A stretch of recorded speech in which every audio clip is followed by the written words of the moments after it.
Hola, bienvenidos a todos y todas. Este es El Sofá de tus Derechos, una iniciativa de Amnistía Paraguay para hablar de los temas que realmente importan.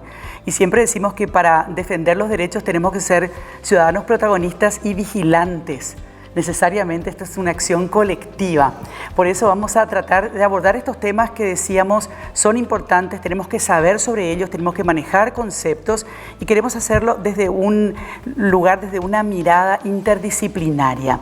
Por eso nuestra primera invitada es Paola Canova. Ella es PhD en Antropología por la University of Arizona en los Estados Unidos, es graduada en Ecología Humana de la Facultad de Ciencias Agrarias, es licenciada en Lengua Alemana por el Instituto Superior de Lenguas de la UNA, profesora asociada del Departamento de Antropología de la University of Texas, Austin.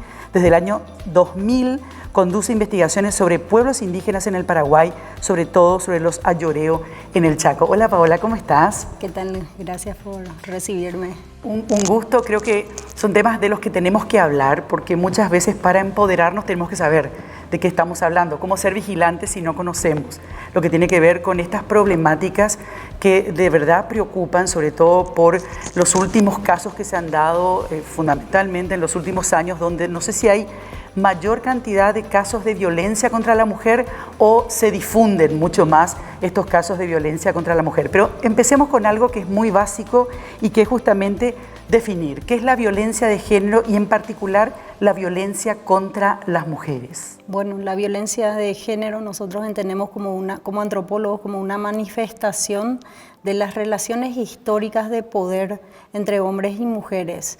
Y la violencia contra la mujer nosotros entendemos como un mecanismo social donde el hombre somete a la mujer a través de maltratos y abusos. Es un desafío, como decís, súper importante que tenemos como sociedad de poder atacar esta violencia existente, especialmente es una deuda a la justicia social y a los derechos humanos. Paola, y desde la antropología, ¿cómo, logramos que podamos hacer esta reflexión colectiva? ¿Qué puede aportar la antropología a esta problemática en particular? Bueno, la antropología creo que puede aportar muchísimo. Nosotros abarcamos esta problemática enfocándonos en el contexto cultural en el cual ocurren estos hechos de violencia. Nosotros como antropólogos, nuestra herramienta principal es la etnografía. El método etnográfico es un método a través del cual nosotros convivimos con grupos determinados y también conocemos sus pautas culturales y cómo se van transformando. Entonces creo que esta información es fundamental para entender cómo se da la violencia de género en las comunidades y cómo atacarlas o abordarlas desde la perspectiva de las... O sea que esta violencia contra las mujeres forma parte de la cultura. La antropología a través del tiempo ha demostrado que existen muchísimos casos de violencia de género en diferentes contextos culturales. Podríamos decir que es un fenómeno universal, pero cómo se da en cada grupo humano varía. Y ahí es donde la antropología entra a detallar, qué son las pautas sociales y culturales que hacen o que causan a que la manifestación de la violencia se dé de esta u otra forma, o que la tolerancia a una mujer se dé de esta u otra forma. Ahí es donde nosotros... Pero tiene una raíz profundamente cultural, o sea, la violencia es que se manifiesta de diferentes maneras, pero tiene una raíz profundamente cultural. Y también tenemos que entender que el género está asociado a factores como la raza, la clase, el estatus económico. Entonces ahí vemos cómo hay estos otros factores que inciden en la manera en que se va a experimentar la violencia. Y para darte un ejemplo, una mujer profesional urbana va a abordar el maltrato de su pareja de una forma quizás muy diferente a una mujer rural, sin educación formal y dependiente económicamente del marido. Entonces son estas las particularidades que como antropólogos tomamos en cuenta para abordar estas problemáticas. Sin embargo, Paola, también vemos que esta situación de violencia se da indistintamente, como decías vos, de la clase social a la que pertenezca la mujer. Y muchas veces también la mujer que está inmersa en un círculo, digamos, de violencia, por más preparación profesional que pueda tener, difícilmente puede salir de ese círculo de violencia. Tenés mucha razón, Menchi. Yo creo que esto es lo que llamamos un poco también consecuencia de la violencia estructural. Existen desigualdades estructurales que hacen o que permiten hasta cierto límite a que las mujeres experimenten la violencia de cierta manera. Lo que quería también comentarte en términos desde la perspectiva indígena, ¿verdad? Algo que es muy importante de tener en cuenta es que, y te voy a dar el ejemplo de las niñas que vemos en los semáforos, en las calles, en las esquinas. Vemos chicas indígenas embarazadas o con bebés en las manos y nuestra percepción inmediata es, estas son chicas abusadas o niñas que no deberían de estar en la calle. Creo que es una realidad, pero también debemos tratar de pensar un poco desde el lado cultural o la perspectiva de los pueblos indígenas. Probablemente para una niña, para una chica joven guaraní, el formar pareja se da mucho más temprano que en nuestra sociedad. O por decirte, una chica yoreo que experimenta su sexualidad desde muy temprana edad, sin la supervisión de los padres, a lo mejor para un agente institucional puede verse como una falta de responsabilidad de los padres. Son estas las cuestiones culturales, las perspectivas culturales que hacen, que son diferentes a nuestras perspectivas occidentales, por así decirlo, y que tenemos que tener en cuenta cuando pensamos sobre esta problemática. O sea, y cuando se implementan políticas públicas también tienen que ser a partir de esas realidades, o sea, no como una imposición desde una cultura occidental. Exacto, entonces ese es un poco nuestro objetivo como antropólogos, tratar de mostrar que a lo mejor realidades o valores que nosotros tenemos a veces no son los mismos para otros grupos. Esto no significa que estas chicas no sufran la violencia, sufren. Y la ironía es que justamente por sus pautas culturales diferentes sufren doblemente, por ser no solo mujeres, pero también indígenas, ¿verdad? Y que no tenemos nosotros la capacidad de entender esas diferencias culturales muchas veces y no podemos ayudarlas. Pero una cosa también, Paola, es, digamos, esas pautas culturales de esas comunidades indígenas en sus territorios, a entender cómo se dan esas pautas culturales cuando son expulsadas de esos territorios, porque en este caso, el ejemplo que ponías de las niñas en los semáforos, son niñas excluidas de sus propias comunidades. Así mismo. Expulsadas. Exactamente, y esto crea una dinámica social de la comunidad totalmente diferente, ¿verdad? Y tenemos que, y es por eso, yo creo que lo principal es no tratar de poner a todas las mujeres en una misma bolsa cuando estamos tratando de entender la problemática y buscar soluciones, ir viendo caso por caso, porque así como decís, puede ser muy diferente para una comunidad en Caguazú versus una comunidad, la situación de las mujeres en una comunidad urbana en Asunción debido al desplazamiento forzoso. Hablemos un poquitito más de la significancia que tiene la violencia contra las mujeres en nuestra sociedad, qué representa y cuáles son las resistencias a la misma. Para mí la violencia hacia la mujer continúa siendo un tabú muy importante, aunque como vos decís, con las redes sociales, con los medios de comunicación, ahora estamos mucho más alerta con las denuncias que están surgiendo en estos últimos tiempos, pero sin embargo continúa siendo un tabú. Y desde mi perspectiva, esta violencia de género está, es un recordatorio de la sociedad machista y patriarcal que se establece con la colonización en nuestro país, ¿verdad? Y donde las mujeres indígenas han sido oprimidas y abusadas. Pero esa no es... Exacto.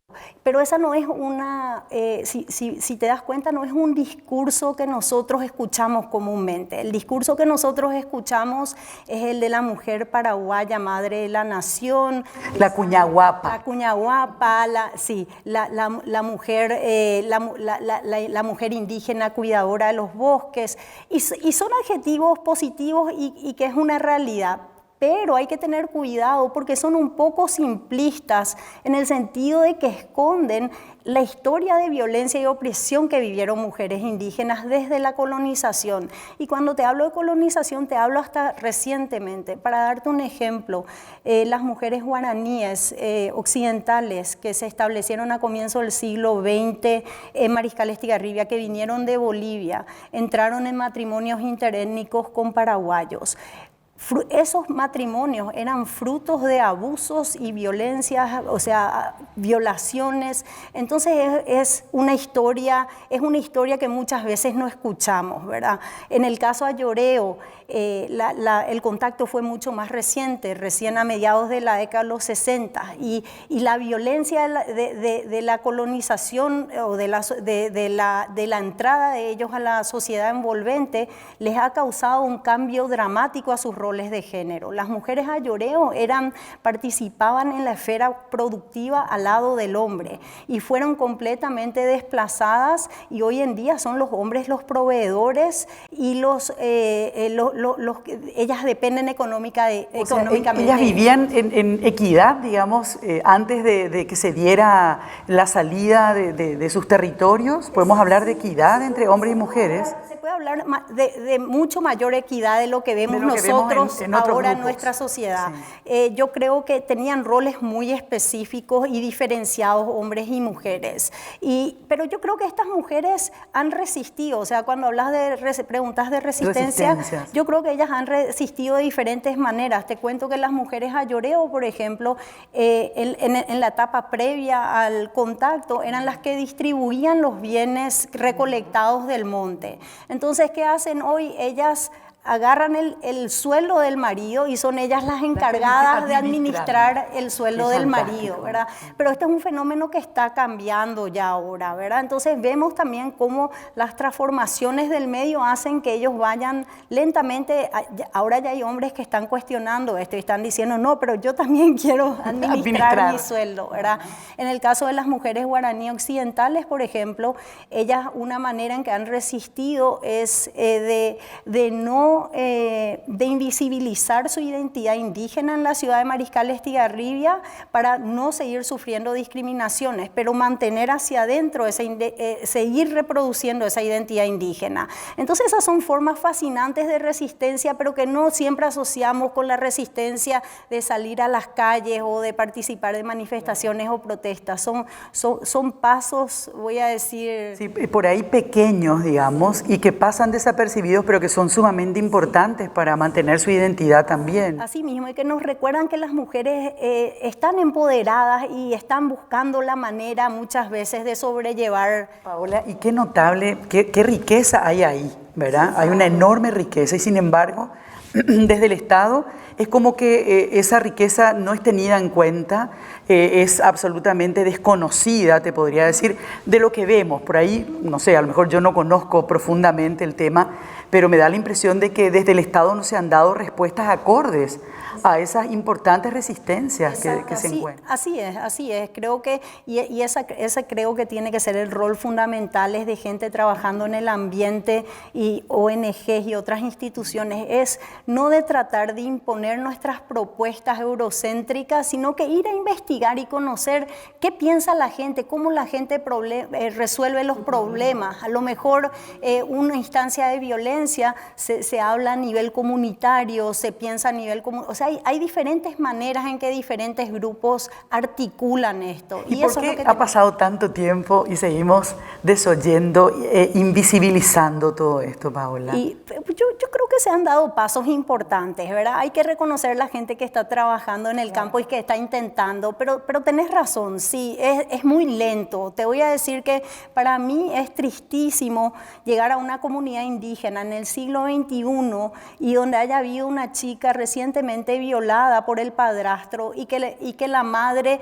no se atreva a hacer una denuncia por medio a que la chica va a ir a la cárcel. O sea, ese es el nivel de desconocimiento de sus derechos y esa es una deuda histórica del Estado con esta gente. ¿Cómo puede ser que no hay programas o no existen programas que puedan estar apoyando, guiando a estas mujeres para conocer y reclamar sus derechos como ciudadanas, ¿verdad? Sí, a eso me refería. En realidad sé que hay grupos que están haciendo un trabajo muy interesante, pero me da la impresión de que se han perdido también muchos años muy valiosos en esto de no imponer, sino desde sus culturas intentar también mejorar obviamente la calidad de vida de nuestros indígenas, que hoy por hoy si tenemos que hacer una sumatoria de todas las comunidades indígenas, que son muy distintas, son familias lingüísticas totalmente diferentes, digo, pero estamos hablando de un número que es un número asequible para cualquier política pública. O sea, no estamos hablando de un universo gigantesco que es muy difícil de abordar, ¿no? Sí, así mismo es. Yo creo que requiere tiempo y compromiso, ¿verdad? Y muchas veces también los tiempos de los proyectos o los tiempos del dinero van más rápido de lo que uno tiene que invertir para realmente ir y descubrir y trabajar con la gente, ¿verdad? Paola, entendida la cultura como dinámica, ¿qué proyección tenemos a futuro en nuestro país en cuanto a la violencia contra las mujeres y esas resistencias que surgen? Bueno, yo creo que te voy a contar el caso específico de los ayoreos con quienes yo trabajo. Yo trabajo con mujeres ayoreas que ellas comodifican su sexualidad, ellas cambian sexo por dinero, pero lo que ellas hacen no lo ven como trabajo sexual, lo ven como una fase de su vida previa al matrimonio donde tienen parejas múltiples. Esto ellas hacían en el monte, intercambiaban por bienes como la miel o la carne, tenían sexo a cambio de eso. Llega la sociedad de mercado, o sea, se insertan ellos a la sociedad de mercado y bueno, entra el dinero y se comodifican todas las relaciones sociales y la intimidad de las mujeres también. Entonces las mujeres lo que hacen es utilizan ese dinero como una forma de navegar los espacios discriminatorios que les surgen, porque al ellas entrar a la sociedad envolvente son vistas como no aptas para trabajar. Entonces el hombre el que sale a trabajar, la mujer no tiene oportunidades laborales y ellas ahora están teniendo independencia económica a través de esta actividad. Luego llega una etapa en que ellas vuelven a la comunidad y se casan con hombres ayoreos. Entonces, lo que yo digo es que, o sea, el punto que quiero llegar es que las mujeres están utilizando en un contexto nuevo y de transformaciones económicas sus propias pautas culturales relacionadas a la intimidad y a la sexualidad para navegar la discriminación y los abusos. Esta es un arma de doble filo porque son doblemente abusadas, ¿verdad? Entonces hay muchísimos abusos de todo tipo de maltratos físicos, emocionales y no hay mucho apoyo de instituciones locales porque obviamente sus prácticas se ven como moralizantes. Entonces se van transformando las prácticas, pero a la vez prácticas culturales que continúan pueden ser una limitación si es que no se entiende desde afuera lo que ellas están haciendo, ¿verdad? Pero ellas han sido bastante agentivas en salir adelante en este contexto, ¿verdad? Y Paola, a propósito, de alguna manera ya fuiste describiendo esta situación, pero ¿qué recomendaciones darías desde la antropología al Estado para lograr ese enfoque interdisciplinario que es tan importante, que tienen que recoger todas las políticas públicas? Yo creo que principalmente la recomendación número uno sería abrirnos a tratar de conocer y entender prácticas culturales de grupos no solamente indígenas, grupos rurales, campesinos, y tratar de entender para abordar la problemática desde sus comunidades y desde donde ellos se sientan cómodos. Eso sobre todas las cosas. Luego quizás también tratar de no mirar a la violencia de género solo como una patología o una relación interpersonal, sino también enfocarnos en la violencia estructural, ver cuáles son los factores económicos, sociales, políticos que crean estas desigualdades y que ponen a las mujeres en una posición de vulnerabilidad.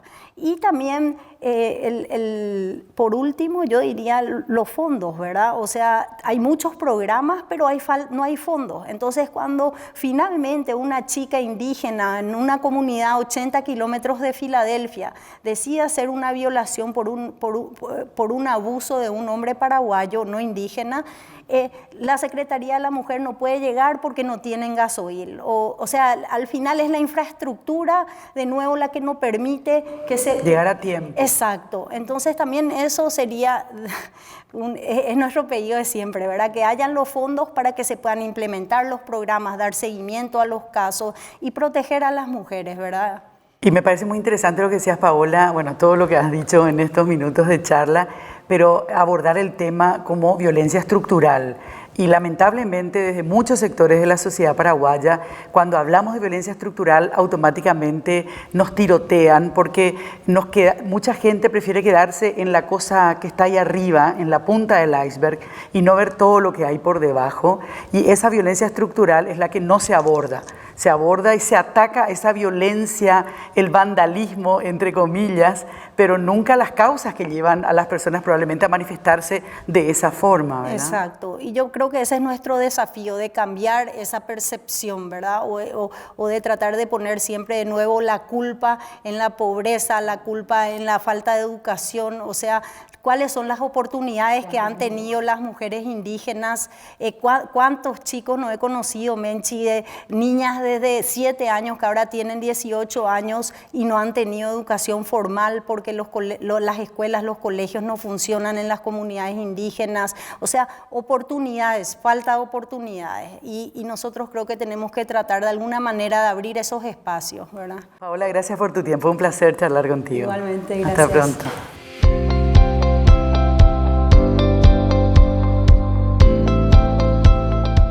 Continuamos en este primer programa del Sofá de tus Derechos y ahora nos acompaña Mirta Maldonado. Estamos hablando de la violencia de género, violencia contra la mujer, desde varias miradas, ahora desde la mirada de una psicóloga clínica. Hola Mirta, ¿cómo estás? ¿Qué tal, Menchi? Bienvenida. Y voy a contar un poquito de tu largo, extenso currículo que estoy leyendo aquí. Egresada de la Facultad de Filosofía de la Universidad Nacional de Asunción, es psicóloga de la Cátedra de Pediatría de la Facultad de Medicina de la Universidad Nacional de Asunción, coordinadora del Grupo de Padres y Madres de Niños y Niñas con TEA, Trastornos del Espectro Autista, iniciativa del Departamento de Psicología del Hospital de Clínicas, ejerció la docencia de la Cátedra de Psicología Evolutiva y Psicología Social en el Instituto de Trabajo Social y en la Facultad de Ciencias Sociales. Fue parte del equipo de Bienestar Estudiantil y miembro de la Comisión para la Revisión Curricular del Plan 2015 de la carrera de Trabajo Social. Fue miembro del Consejo Nacional de Niñez y Adolescencia por las organizaciones civiles. Ejerció el rol de cuidador de cuidadores con equipos que abordan la problemática de la violencia. Fonoayuda de la Secretaría de la Niñez y la Adolescencia. Formó parte del equipo del primer Centro Nacional de Defensa de los Derechos de la Infancia del Ministerio de Salud y Bienestar Social y fue miembro del equipo técnico de asistencia a víctimas del delito del Ministerio Público. Una larga trayectoria para hablar con absoluta propiedad de este tema que hoy nos convoca en este Sofá de tus Derechos, Mirta. Y vamos a empezar con algo que es como muy básico, pero siempre es importante. ¿Qué es la violencia de género, concretamente y específicamente la violencia contra las mujeres? ¿Y qué podría aportar la psicología a esta reflexión colectiva en nuestro contexto nacional? Bueno, buenas tardes, encantada de estar en este espacio y ojalá pueda aportar realmente.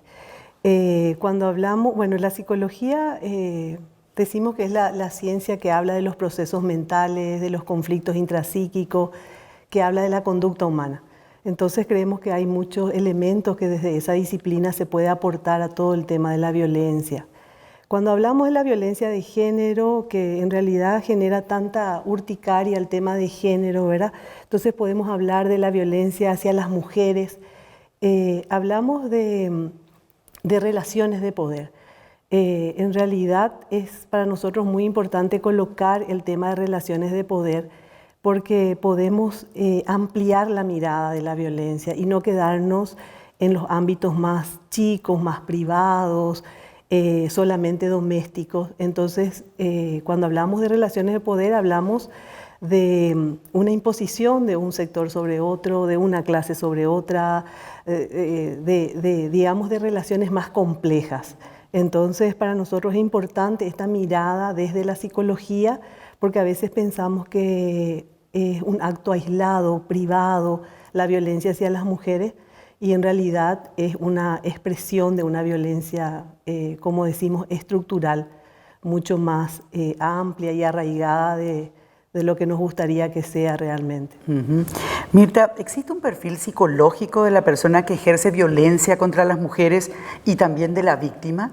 No, no existe. Categóricamente no existe y es importante desmantelar toda esa idea porque nosotros fuimos testigos de violencia del Estado en este año, el año pasado, violencia del Estado, violencia de la Iglesia, referentes de la Iglesia, del ejército, o sea, tenemos de la universidad, con una no te calles, tuvimos expresiones realmente terroríficas, digamos, en cuanto a la violencia, que son relaciones de poder de docentes hacia estudiantes. Entonces nosotros ahí, ¿qué tiene en común eso? Instituciones que garantizaron la impunidad de las situaciones de abuso siempre. Eso es lo que hubo de común.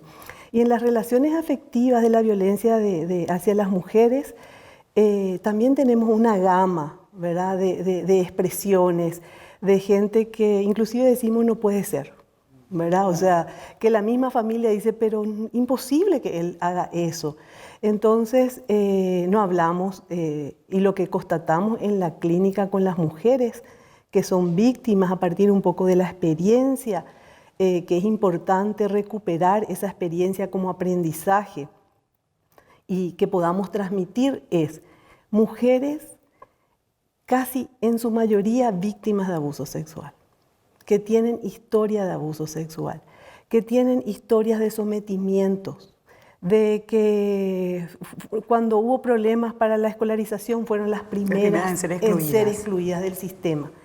Mujeres desvalorizadas, con sentimientos de culpa, con un desconocimiento de su cuerpo. Con autoestima muy baja. Muy baja. Y cuando decimos autoestima baja, parece como que es un lugar común que la gente sabe lo que es. Pero en el cotidiano, cuando uno ve, no me animo ni a preguntar, dice la gente. Entonces anda caminando, deambulando, no sabe dónde irse. Estamos hablando de un problema serio. Y entonces no hay un perfil, pero sí podemos decir que son mujeres muy, muy golpeadas, digamos, en todo su proceso de crianza, ¿verdad? Y qué importante eso que estás diciendo, porque ni siquiera se dan cuenta de cómo se fue construyendo, digamos, esa baja autoestima. Y por eso que siempre hablamos de la importancia de la educación sexual integral en las escuelas, acordes a cada edad, obviamente, para poder justamente construir, digamos, algo diferente, totalmente distinto a lo que lamentablemente muchas veces terminamos construyendo, justamente por la ausencia de esos espacios donde podemos hablar de estas cosas y aprender a manejar mejor nuestras emociones, por ejemplo. Así ¿verdad? mismo. Nosotros entendemos, ahí lo que creemos que la psicología puede aportar. Nosotros entendemos que es imposible hablar de erradicar la violencia hacia las mujeres si no hablamos de una educación sexual integral de la sexualidad, no de la genitalidad, Claro. sino de cómo amamos, cómo crecemos, cómo criamos a nuestros hijos, en esto que hacemos. Eso es. Esto es sexualidad. Amar lo que uno hace, trabajar, criar hijos, Ponerle pasión nietos, a las ponerle cosas. pasión a las cosas. Entonces está tan sesgado eso. ¿Cuáles son las pautas de crianza? Decía, hice un informe, hoy yo hice un informe donde una niña de 5 años, cuando estuvimos indagando, porque es por abuso sexual, la atención dice, cuando llegamos a sus partes íntimas, dice, no, eso, estábamos nombrando las partes del cuerpo, y entonces al llegar a las partes íntimas, ¿cómo se llama? Yo le señalo y me dice, eso no vamos a hablar porque Dios no quiere. Y yo le dije, ¿pero quién dice que Dios no quiere eso? No, de eso no vamos a hablar, de grosería no vamos a hablar. De grosería no vamos a hablar. Entonces, estamos hablando que la subjetividad de esa niña, 5 años, se está construyendo con una parte de su cuerpo que ya es sinónimo de grosería, donde no se menciona y que no tiene elementos, porque no tiene elementos. Y lo que nosotros decimos con una educación integral es darle elementos a los niños según su edad, su maduración, de que puedan tener herramientas para su vida. Porque poder decir no es una herramienta para tu vida. Que esa niña pueda aprender a decir que no y que esa otra persona, sea una niña o un niño, que intente abusar de esta niña de 5 años o un adulto que intenta abusar de esa niña de 5 años, que haya aprendido lo que significa el no de esa niña. Exacto. Porque lamentablemente no es no, pero para muchos hombres el no que de una mujer es un sí. Así mismo. Entonces, es central. El tema de la educación es central, el tema de cómo naturalizamos la violencia es importantísimo, los roles que le damos, las pautas, la socialización diferente al niño, a la niña, los privilegios de ser varón, digamos, y bueno, eso... Mirta, ¿por qué hay tanta resistencia? ¿Por qué crees que hay sectores de la sociedad, las iglesias en particular, que han tenido mucha influencia en la negación de estas realidades? ¿Cómo pelear contra eso? Yo creo que hay un despertar también de la gente. O sea, en general creo que toda esta movilización ciudadana, esta crisis que pone en crisis también las familias, las instituciones, lo visceral que está haciendo todo el tema de salud, la gente rompe, digamos, esquemas que antes no rompía, reclaman en los hospitales, eso vemos, graban, ponen, alzan, o sea, hay también una democratización, digamos, en ese sentido de poder mostrar una injusticia en el momento. Yo creo que, sobre todo con respecto a la iglesia, creo que está directamente relacionado a una estructura de poder, es perder hegemonía, poner cuestionamientos con respecto a determinadas acciones o situaciones o cosas que están dadas que no hay que mover, claramente es no perder la hegemonía. Entonces creo que pasa un poco por ahí, ¿verdad? Ahora, volviendo a la víctima de la violencia, me parece que podría ser importante también aprovechar este espacio para hablar de las consecuencias en la vida de una persona que sufre esta violencia de género desde los primeros años de vida. Bueno, las consecuencias son a veces inmediatas cuando el maltrato es físico o es, bueno, el psicológico siempre está presente, el no sentirse querida, el de sentirse disminuida, porque no ha de haber, bueno, en abuso sexual luego ni hablemos, porque no debe haber una experiencia más trágica, más atroz que sentir un cuerpo invadido en contra de la voluntad y la pérdida del control de uno misma. Entonces, pero en todos los tipos de violencia, las consecuencias son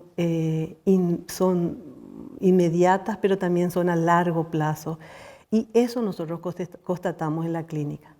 De mujeres que sufrieron violencia, de niñas, por ejemplo, o niños también. La violencia en esa educación del castigo físico, de la humillación, del que no servís, o sea, todas esas... Son inútiles. Son pautas de crianza, por eso nosotros decimos, la educación integral es para niños y para niñas, porque también la pasan mal, porque no es una competencia así, los hombres son malos y las mujeres, no se trata de eso, se trata de una cultura patriarcal que nosotros heredamos y que tenemos que desarticular. Y que le hace mucho daño a los hombres también, ¿verdad? También, porque de pronto es como que los lleva a una demostración de ese poder que tienen que ostentar permanentemente. Y obviamente pierden de vista tantas cosas de la vida tan interesantes y tan importantes que quedan de lado. Tienen que sostener un montón de cosas que no tienen condiciones de sostener. Así es. Claro. Y hablando un poco de los efectos, de las consecuencias, de los daños, uno de los daños que nosotros vemos es la depresión.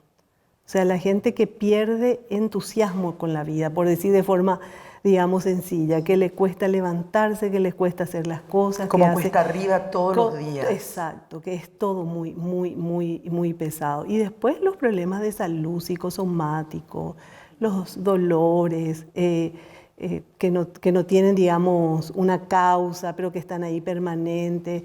Es un malestar importante. Importante. Además me pongo a pensar en tantas mujeres en particular, Mirta, sobre todo de otras generaciones, ¿verdad? Que sufrieron este poder del hombre sobre ellas, ¿verdad? Que no tuvieron siquiera un resquicio por donde explotar de esas situaciones, digamos, de violencia, y que terminaron. El otro día me pasó algo muy fuerte, porque estábamos hablando de esto en la radio y me decía una señora, me mandó un mensajito, una mujer de 52 años, y me decía: perdí toda mi vida, porque, y encima la persona, su pareja, la que había sido su marido de toda la vida, seguía al lado de ella. O sea, ella seguía todavía soportando esa situación de violencia, absolutamente ya acostumbrada a eso, resignada a poder vivir algo diferente, ¿verdad? Y totalmente enferma. Ella me hablaba de un cuadro depresivo, me hablaba de la cantidad de problemas físicos que ella tenía como consecuencia, digamos, de toda esa violencia que había soportado a lo largo de su vida, ¿verdad? Entonces me pongo a pensar qué tristeza profunda, Mirta, ¿no? Y cómo tirarles un salvavidas en algún momento. Profunda. Y algo que es importante, me parece recalcar, yo creo que hemos avanzado mucho en toda la difusión del tema de derechos, pero no es el que quiere puede. No, estamos como muy en todo, el que quiere puede, y no es el que quiere puede. Entonces ahí habría que, en los casos de violencia, entender los núcleos que hacen, porque no es todo consciente. Hay también aspectos inconscientes, hay gente que rompe con una pareja y se va de nuevo a otra pareja con el mismo patrón de comportamiento. Entonces, no pasa por lo consciente, sino pasa por qué es eso que está de forma inconsciente, que hace que elija parejas que la vuelven a someter. Entonces, yo creo que eso es importante porque a veces decimos, no, bueno, el círculo de la violencia, esto, y eso sirve para la educación, para lo pedagógico, pero cada situación de una mujer es el caso por caso, es el uno a uno, es aquello que es esa historia, digamos, porque yo me adhiero a una línea que rescata, digamos, toda la historia, y la adultez es la síntesis de nuestra infancia y de nuestras vicisitudes.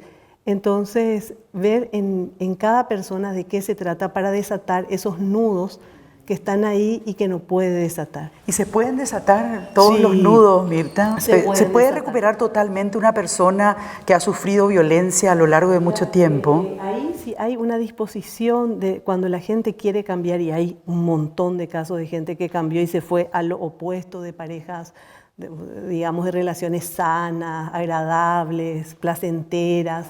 Si están dispuestas las personas a, no solamente en el caso de la violencia, a veces hay inhibiciones, hay problemas de gente que no puede trabajar, que está enfrascado en cosas que no puede salir.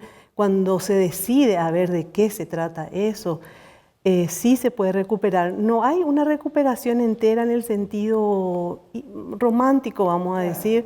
El cuerpo tiene huellas, nuestros sentimientos dejan huellas, no podemos ser como que no nos pasó nada. Sí, bueno, pero eso es importante también, ¿verdad? Asumir que esas huellas están, pero poder tener herramientas para poder, me gustó esto que decías de desatar los nudos, ¿verdad? Porque creo que hay que también generar, digamos, espacios donde la gente pueda entender que hay posibilidades de salir de esas situaciones, ¿verdad? Así mismo, nosotros tuvimos una experiencia muy linda y tuvimos una experiencia muy linda porque fue una experiencia terapéutica colectiva, donde en realidad venían de historias de maltrato. Repetían la historia. Repetían de violencia. Y el hijo le detonaba esa agresividad, porque la agresividad pues es parte de nuestra vida. La violencia es aprendida, pero la agresividad que tenemos todos, que nos sirve para salir a enfrentar la vida también, claro. Entonces ahí, bueno, entonces fue una experiencia casi de un año, una experiencia linda de gente que pudo soltar, de que ese hijo lo que le generaba era su propia frustración. O sea, cuando era el momento de enseñarle, por ejemplo, el estudio, que no entendía, que le generaba también, le mostraba un poco sus propias frustraciones. Entonces ahí detonaba el maltrato. Fue linda la experiencia, muy linda esa experiencia que tuvimos. O sea, que a veces, me decía el otro día una psicóloga también, que había estado en una fila, en un banco, esperando para hacer un trámite, y delante de ella estaba un matrimonio con un hijo chiquito, y obviamente un niño de 2 años que no se quedaba quieto. Entonces, en un momento dado, la mamá estaba ya que no sabía qué hacer con el chico, y le dice: mira que te voy a encerrar, ahí en ese cuarto hay un señor malo y ahí te voy a meter y te voy a encerrar en ese cuarto. Entonces, esta psicóloga que estaba detrás y escuchó todo lo que había pasado, se acercó con mucho respeto y le dice: ¿por qué pensás que esa puede ser la solución para esta situación que se está dando acá? Y dice, es que no sé qué hacer. Y le dice, bueno, pensá en una cosa. Tu hijo para vos es lo más importante en el mundo y sin embargo vos lo estás sometiendo a una situación muy crítica, digamos, y de límite, de decir, lo voy a encerrar en un cuarto con una persona extraña que tu hijo no conoce. O sea, pensá qué le estás ofreciendo a tu hijo como alternativa para que se calme. O sea, probablemente no sea esa la salida, ¿verdad? Entonces empezaron a charlar y le dice, gracias, le dijo, porque la verdad que nadie me había dicho esto, ¿verdad? O me había dado alguna alternativa de qué poder hacer en una situación como esta, ¿verdad? Entonces, lamentablemente todavía la herramienta de la violencia física contra los niños continúa muy instalada. Y hay un dicho famoso, Mirta Cabral, te habrán dicho un montón de veces, habrás escuchado un montón de veces cuando dicen, los que reivindican el golpe para educar, ¿verdad? Y te dicen, a mí mis padres me pegaron y aquí estamos. Y yo siempre les digo, sí, aquí estamos, recontra intolerantes estamos, ¿verdad? Entonces, ¿cómo hacer para cambiar esa pauta? Toda nuestra potencialidad. Claro. O sea, no, yo creo que por eso políticas públicas que tengan pautas de crianza, que haya formación en el tema, el desarrollo de... Nosotros tenemos un consenso social con respecto a la crianza, es pegar, o es amenazar, o es el chantaje. O sea, eso está instalado, hay un consenso en ese sentido, el cinto sigue siendo, no es que eso está alejado. Un objeto, agarro un objeto para castigarle a una persona, es una tortura. Además, yo digo, ¿por qué se condena la violencia contra la mujer y no se condena la violencia contra los niños? Yo no logro entender. O sea, para una persona, una mujer que hoy te puede decir que condeno la violencia contra las mujeres y probablemente ella en su casa golpee al niño o a la niña, ¿verdad? Golpea a sus hijos. Entonces, ¿por qué nos cuesta tanto entender que la violencia nunca puede ser la solución? Porque yo creo que estamos muy segmentados en todo. Entonces, todo está fraccionado. No podemos hacer una síntesis de entender que esta violencia estructural, que esta violencia que estamos viviendo en el tema de salud forma parte de las otras violencias. Cuesta hacer, porque nos educaron en dividirnos tanto. Entonces, por eso ese grupo fue tan interesante, porque a partir de hacer consciente que eso estaba relacionado con el problema de aprendizaje, con que el niño le dolía el estómago, que todas eran expresiones del maltrato. Del maltrato. Entonces, cuando pueden entender, porque está pues el tema de que el niño no entiende o que el niño no está la importancia del desarrollo evolutivo para la personalidad, no se ve. Entonces, cuando llegamos a la adolescencia, llegamos a un punto de llegada y la gente cree que es el punto de partida y entonces tenemos los inmensos problemas. Entonces, yo creo que nos faltan políticas públicas que integren escuela de padres. Por ejemplo, tan básico, pero que sirve para que la gente entienda que no le puede todavía querer educar los esfínteres a un niñito de 1 año. No puede, porque no está maduro. Entonces, y como eso también el tema de todo lo que tenga que ver con su cuerpo, con sus gustos, con los roles, por qué el niño no puede ayudar en las tareas de la casa, romper con esos roles tan diferenciados, con esos estereotipos, y quiera sea o no, la mujer siempre tiene las tareas del cuidado, siempre, todas. Y en la niña, sobre todo, por eso que vemos a tantas niñas excluidas del sistema escolar, porque obviamente tienen que cuidar a las personas con discapacidad, cuidar a los adultos mayores, cuidar a las personas, a los hermanitos menores, por ejemplo, siempre recae todo en ella. O sea, también. Las compañeras faltan porque se van a cuidarle a la suegra. Y yo siempre digo, ¿y su hijo? ¿Y los hijos dónde están? Entonces digo, o sea, eso está naturalizado.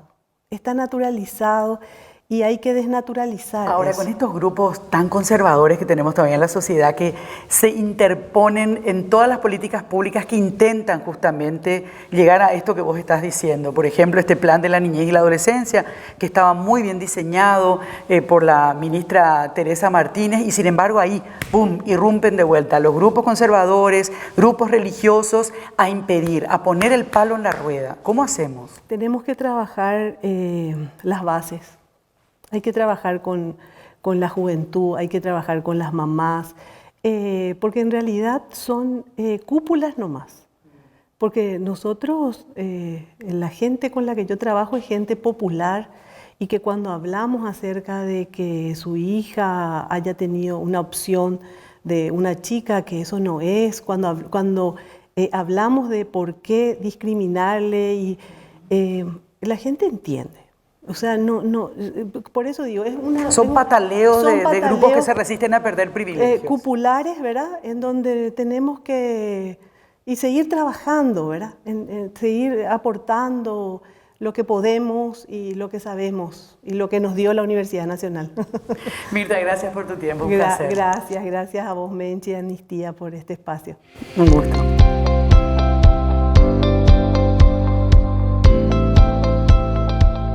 Continuamos en el sofá de tus derechos abordando el tema de la violencia de género, violencia contra las mujeres desde distintas miradas y ahora desde la mirada de la sociología. Por eso nos acompaña Carmen Echauri, ella es socióloga. Hola Carmen, ¿cómo estás? Quiero contarle un poquito a la gente de tu currículo. Ella es socióloga con maestría por la Universidad Estatal de Nueva York en Buffalo y licenciatura por la Universidad Católica de Asunción, especializada en Derechos Humanos en el Instituto Interamericano de Derechos Humanos de Costa Rica y en la Universidad Nacional de La Plata, Argentina. Ha trabajado en temas de democracia, género, elecciones y participación política de las mujeres. Ha trabajado en diferentes organismos de las Naciones Unidas, integró el área mujer del Centro de Documentación y Estudios, CDE, y fue parte del equipo académico de redacción del Informe de Derechos Humanos de la CODEUPI. Actualmente ocupa el cargo de oficial de participación y representación política en la organización intergubernamental IDEA Internacional. Es integrante del grupo impulsor de la paridad democrática. Hola Carmen, ¿cómo estás? Hola Menchi, un gusto estar acá contigo. Muchas gracias por la invitación a Amnistía Internacional. Tenemos que necesariamente hablar de estos temas y desde distintas miradas, Carmen. Por eso decía ahora desde la mirada de la sociología, para poder entender desde esa mirada cómo analizamos la violencia de género y la violencia contra las mujeres. Ya, me parece muy buena la idea, porque las distintas disciplinas tienen un foco diferente, tienen un enfoque, un corte a un mismo fenómeno que se da y que se analiza desde distintos encuadres.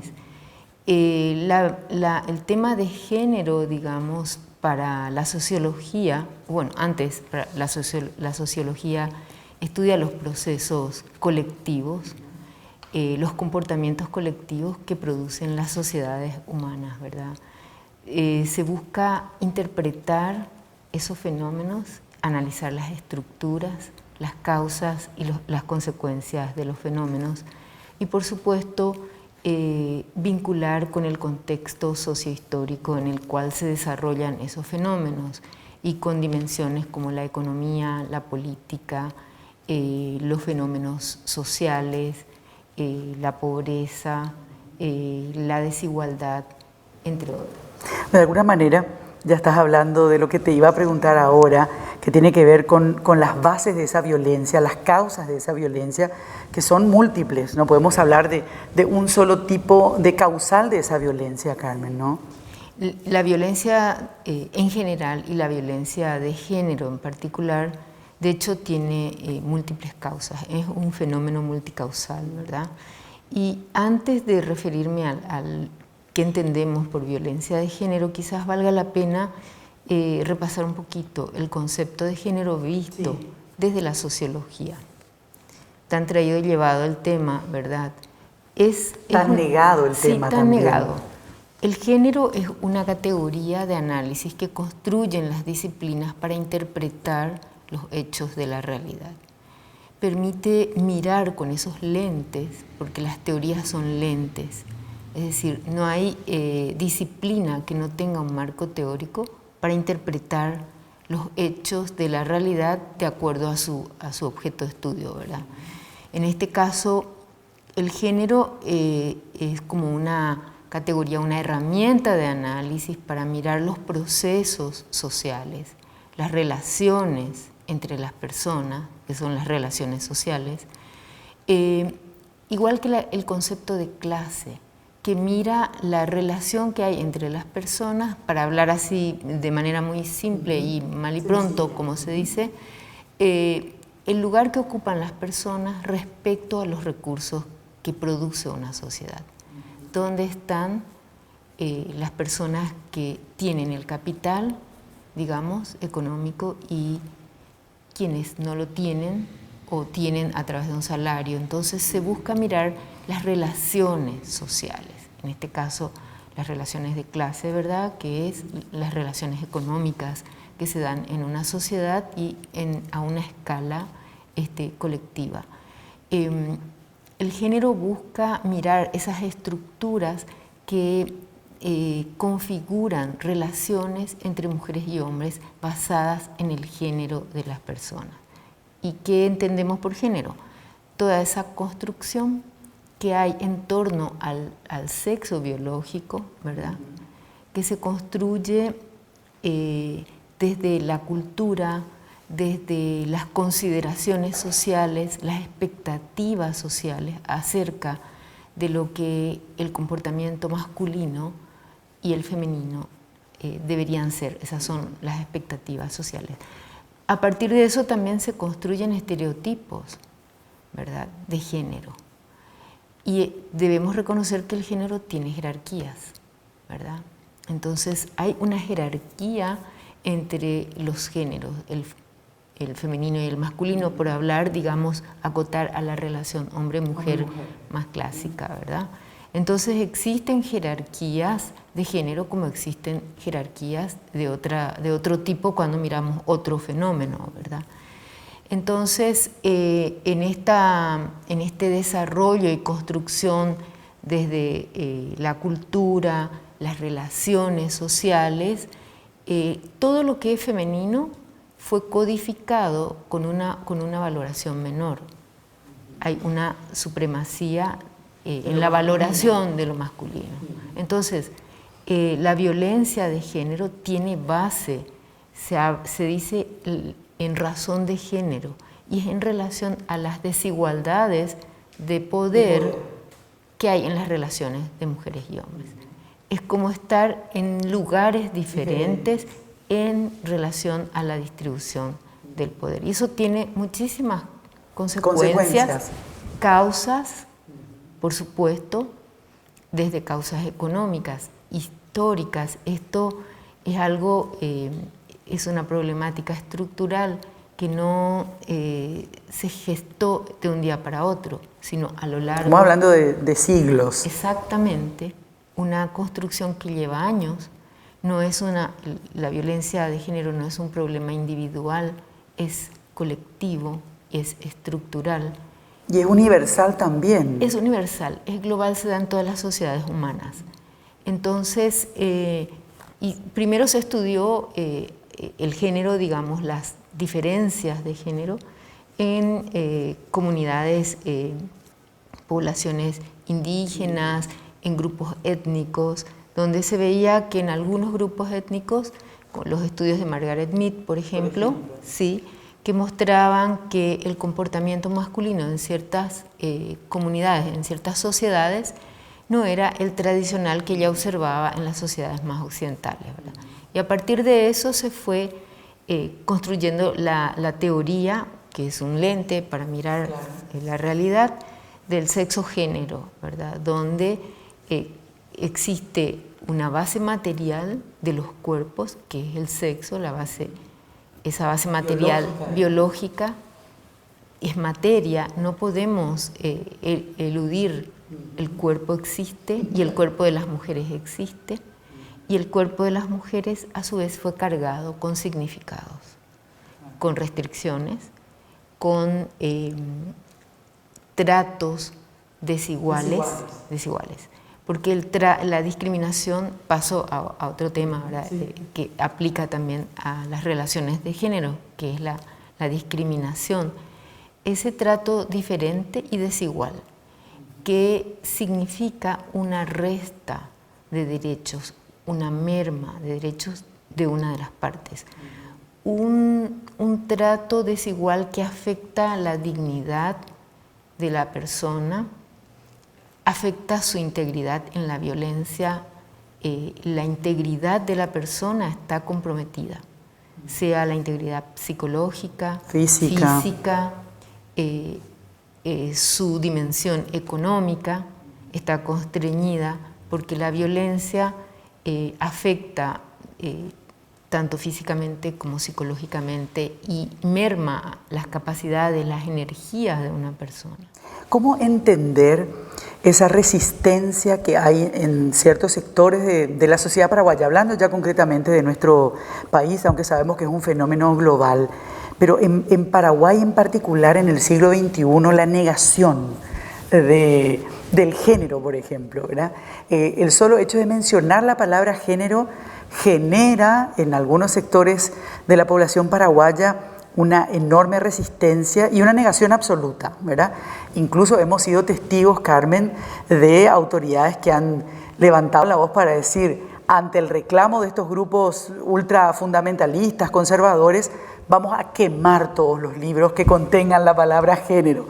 Cada vez que yo me acuerdo de eso, digo, qué imperdonable, ¿no?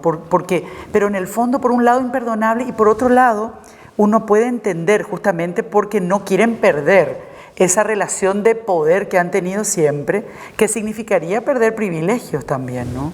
Bueno, el género forma parte también, las estructuras, digamos, de género, forman parte del conjunto de dispositivos de poder que hay en una sociedad, ¿verdad?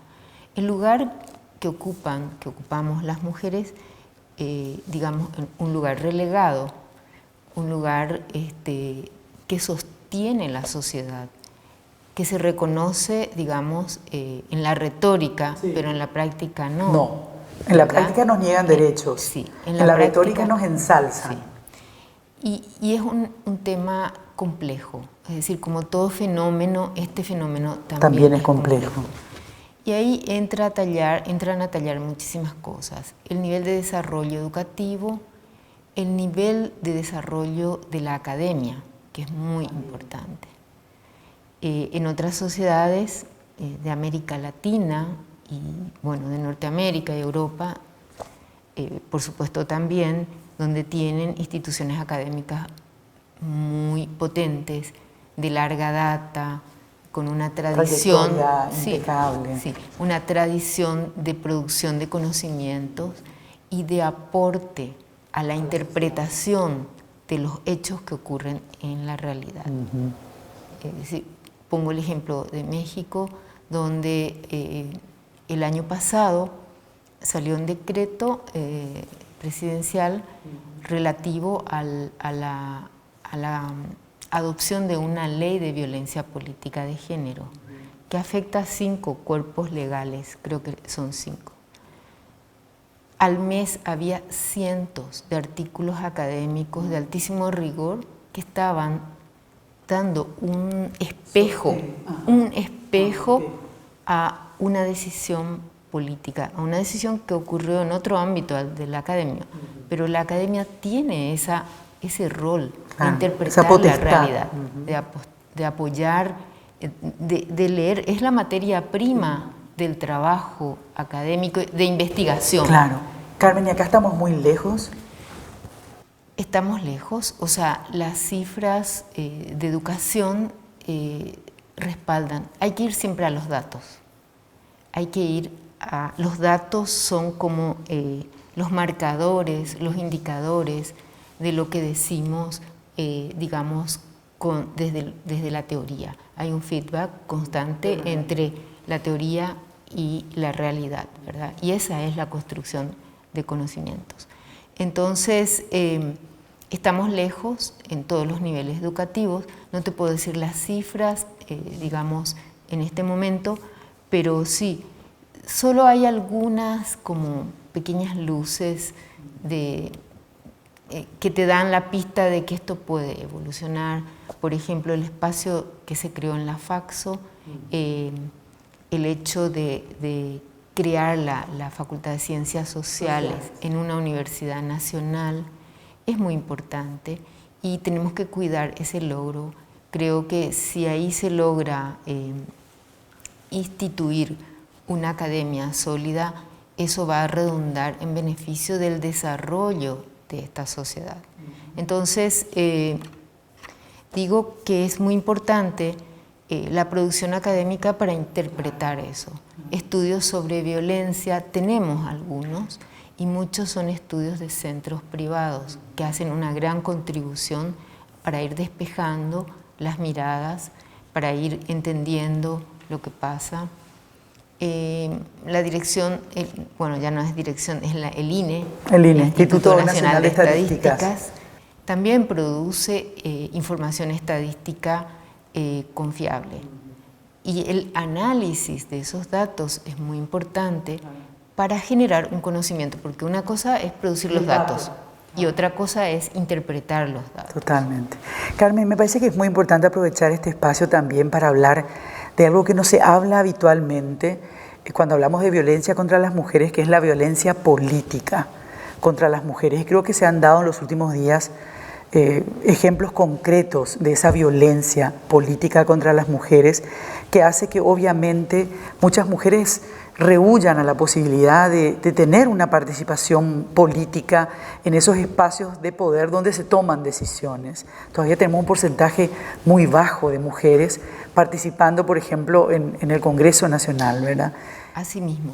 Bueno, esa es una problemática muy importante de visibilizar en cualquier momento, porque la violencia política basada en el género se manifiesta a lo largo del ciclo electoral, no se da solamente en periodos electorales, en periodos de campaña, también se da en el ejercicio de la función de mujeres electas, representantes de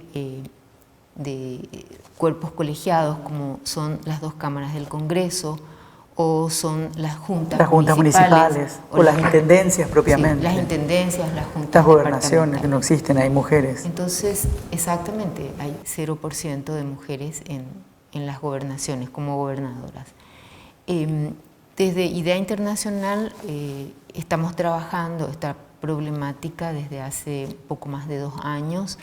IDEA tiene ahora un proyecto como de 4 años que va hasta el 2023 con apoyo financiero de la Unión Europea, y una de sus líneas de trabajo es el tema de la violencia política de género, porque vemos que es uno de los obstáculos que impide ¿verdad? En el conjunto. En el conjunto de obstáculos, claro, que hay. Porque los fenómenos sociales, como decíamos al comienzo, son multicausales, ¿verdad? Y no hay una relación causa-efecto directa entre una problemática y su expresión o su consecuencia. Entonces, ¿qué entendemos por violencia política de género? Y es importante visibilizar algo, que la ley 5.777 tiene un artículo, el artículo 6, el inciso no recuerdo ahora, que menciona como una de las formas. Sí. Menciona como una de las formas. Por supuesto, no está desarrollado, no está tipificado, porque la violencia política de género tiene un abanico de formas de manifestación que llegan hasta el delito, ¿verdad?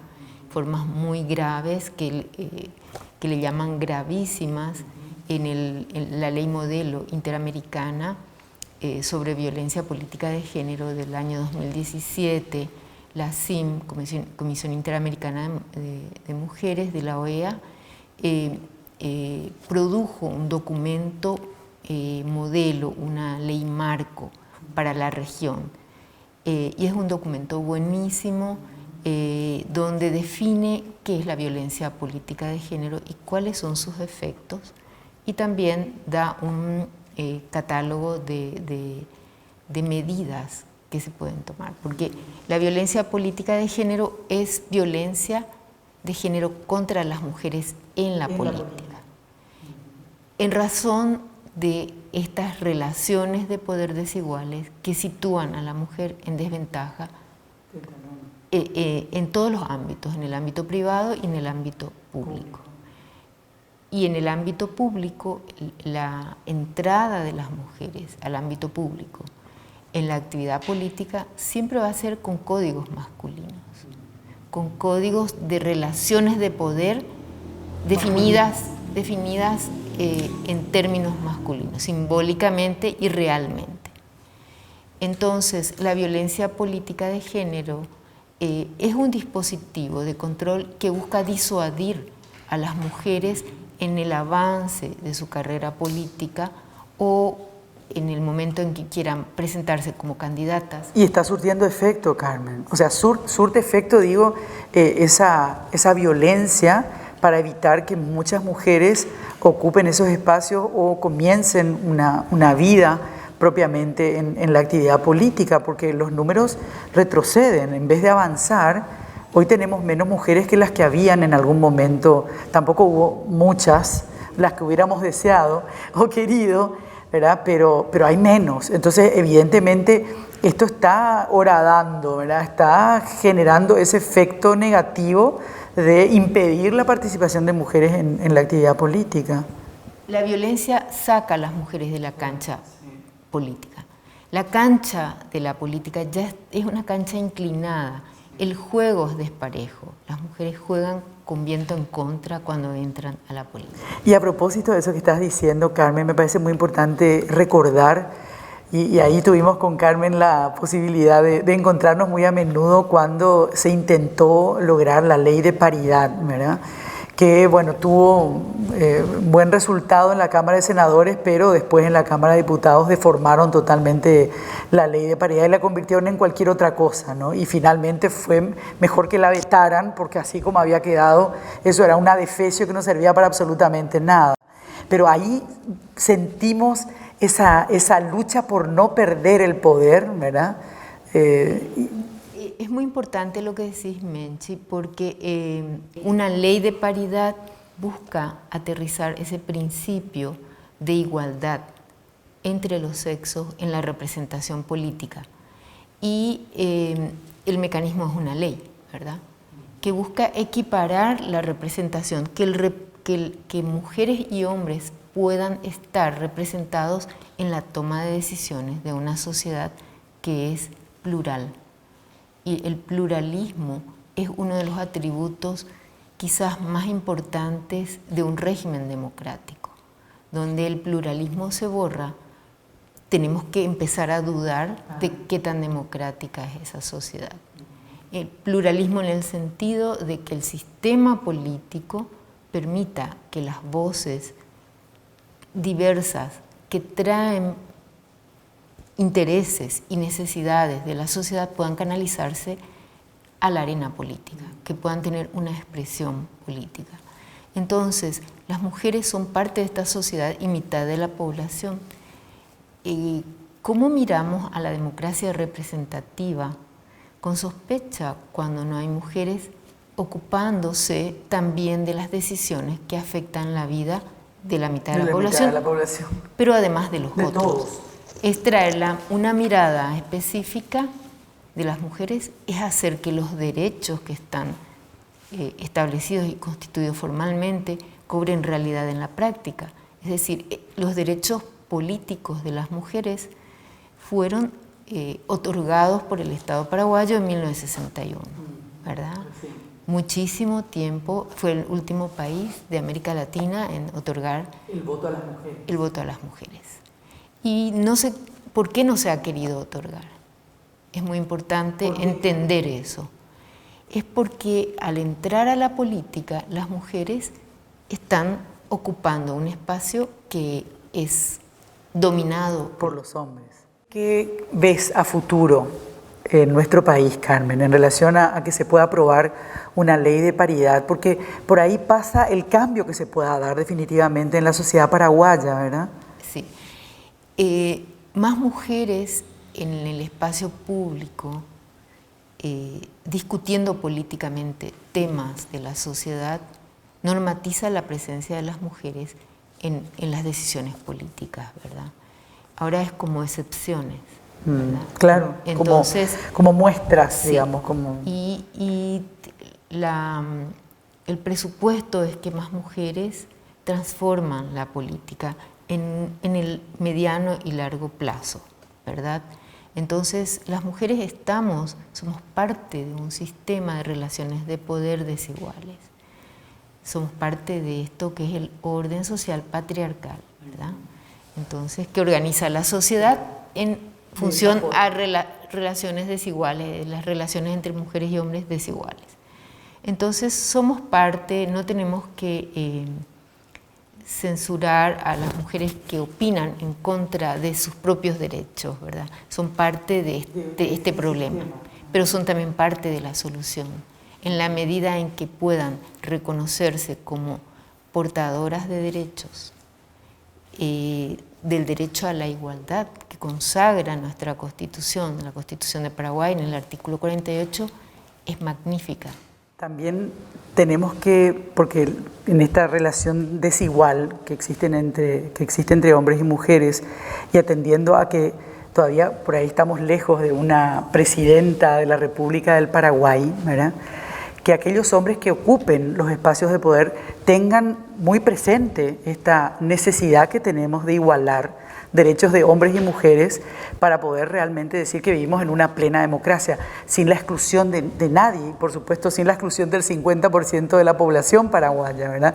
Entonces, ¿cómo hacer que ese cambio se pueda dar de manera más rápida, sabiendo que, bueno, que hay procesos que son largos, que son complejos, pero de todas maneras hay vidas que se pierden en este camino de la desigualdad, ¿verdad? O sea, mujeres, niñas que hoy quedan fuera del sistema educativo, por ejemplo, porque recae sobre ellas los cuidados de la casa, los cuidados de las personas con discapacidad, los cuidados de los niños más pequeños, los cuidados de los ancianos, entonces van quedando de lado, ¿verdad? Sí. Yo creo que es un asunto de la calidad de la representación política también, porque sí hubo hombres con credenciales democráticas, los hay, sí, ¿verdad?, altas credenciales democráticas que miran el sistema político y el régimen democrático y lo ven. O sea, la primera ley, anteproyecto de ley de paridad, firmaron creo que 4 hombres, ¿verdad? Y algunos que fueron entendiendo posteriormente el significado, sí suscribo. Sí. Bueno, Tito Saguier, que estoy recordándolo, fue uno de ellos. Después lamentablemente aparece la aplanadora. Sí. Y ahí es donde... Exactamente, donde se ve que en la distribución de la torta, digamos, van a quedar menos hombres y van a entrar mujeres. Más mujeres. Pero este es un asunto no del interés particularista, es el interés colectivo, como la discriminación de género no es un asunto individual, es colectivo. Es un asunto colectivo. Y es un problema estructural porque involucra demasiadas dimensiones, demasiados aspectos, ¿verdad? Entonces, desandar eso implica transformaciones importantes. Eso que mencionabas de el reparto o la distribución de responsabilidades en la vida privada es fundamental porque eso absorbe las energías de alguien, algún cuerpo humano que debe mover eso, ¿verdad? Y le quita, obviamente ese es un trabajo que absorbe energías y quita las energías que puede tener disponibles una mujer para entrar a la vida política. Entonces, en algunos lugares también se habla de que hacer compatible la vida política con la vida personal y privada debe ser uno de los objetivos de la clase política, ¿verdad? Porque vida familiar y privada la tienen hombres y mujeres. Entonces, también los hombres necesitan mirar más hacia su propia subjetividad, hacia sus propios entre comillas, privilegios, porque la desigualdad de género les quita a ellos una parte importante también del desarrollo integral de una persona. Totalmente. Entonces... Y la importancia de hablar de estos temas, Carmen, por eso yo quiero agradecerte que hayas estado hoy acá con nosotros en este Sofá de tus Derechos, esta iniciativa de Amnistía Paraguay, de generar este espacio para poder conversar sobre estos temas, donde tenemos que estar absolutamente todos incluidos, ¿verdad? Y reiterar esto, una democracia plena no se puede lograr con la exclusión de un sector tan importante de la sociedad, la mitad de la población paraguaya, que somos las mujeres. Gracias, Carmen, por tu tiempo. Un gusto, como siempre, charlar contigo. Y gracias a ustedes por habernos acompañado en este Sofá de tus Derechos, este espacio propiciado por Amnistía. Para mí es un placer acompañarlos y será hasta una próxima.